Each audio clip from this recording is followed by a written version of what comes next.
Hi, my name is Avantika Bawa. I'm here at Crow Shadow as part of the Ford Family Foundation's Golden Spot program. I'm working with master printer Judith Bauman and her intern, Jamie Durham. I'm excited to show you the work that's been happening in this awesome little laboratory. Well, currently all my work is based on the Veterans Memorial Coliseum, which is in Portland. It was designed by Skidmore, Owings and Merrill in the 60s.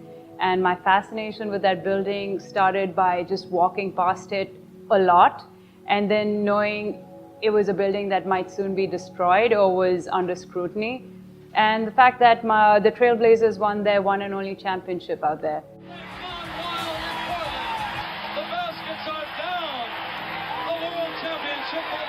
Since that initial trigger of an interest, I've been excited about it because of its pure formal structure. So what you see out here is a shot from Wiki Commons of the Coliseum with its canopy. This is a drawing from an older time period. And Susan Gibson from the city office sent me a copy of the blueprint, which was done in 2012 from a drawing from 1958. So this was a drawing from the original blueprint that I scanned, printed, and redrew over here. And after redrawing it here and making minor tweaks, I am making some prints of it. So it's interesting to take the different generations of drawings from the original to the digitized, to the hand-drawn, to the printed, and making that part of the vocabulary, which is also a very intrinsic way of thinking for a lot of printmaking. In my work, it seems, as Judy was describing it, deceptively simple till you start making it or looking at it. The blueprint of the Coliseum, which is this, it looks like a simple structure, and I have drawn it maybe 200 times, but every time I draw it, I learn something new in the rhythm of the windows, the number of grids there. So that combination between predictability, unpredictability, and chance is exciting to me. Architecture, very specifically, when I first moved to the US and I lived in Chicago, and I'd moved from a crazy, very busy, organic city in India, Baroda and New Delhi, which is my hometown. And they're big, rambunctious, busy cities. And then suddenly I was in Chicago, which was a very organized, gridded city. And that grid fascinated me. And the chaos that was inherent in that grid was something I was interested in exploring. I'd say by and large, the first response is a very gut intuitive response. If I'm in a very vacant space that has a lot of warmth around it and a lot of bleak colors, I might want to respond with blobs of yellow to counter that bleakness, or blobs of blue to counter that warmth.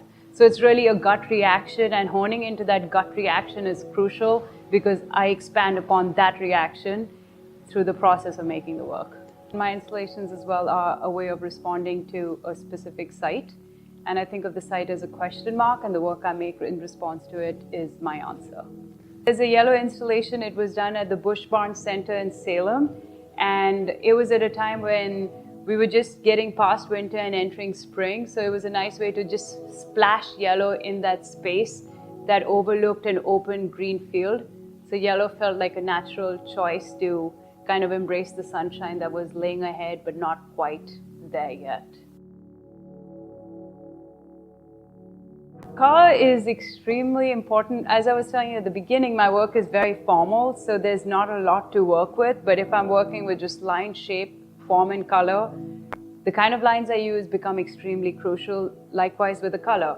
Right now, I've been working a lot with red, a color that I have avoided for a long time, but it's a color that feels very Oregon to me. Maybe it's also because it's the color of the Blazers, or historically it's a color I've never used. I've been trying to work with variations of red, and I think I could spend a lifetime just exploring red. I don't spend a lifetime. I'll take a color and maybe work with it for a few years before I move to a next color. But I like the purity of color, and I try not to have too many gradations in color in any of the drawings I do, because there's a strength in just a flat expanse. I've been consciously trying to pare down. I know my work is simple and minimal, but it really, a minimalist would not describe this work as simple because there's still a lot going on.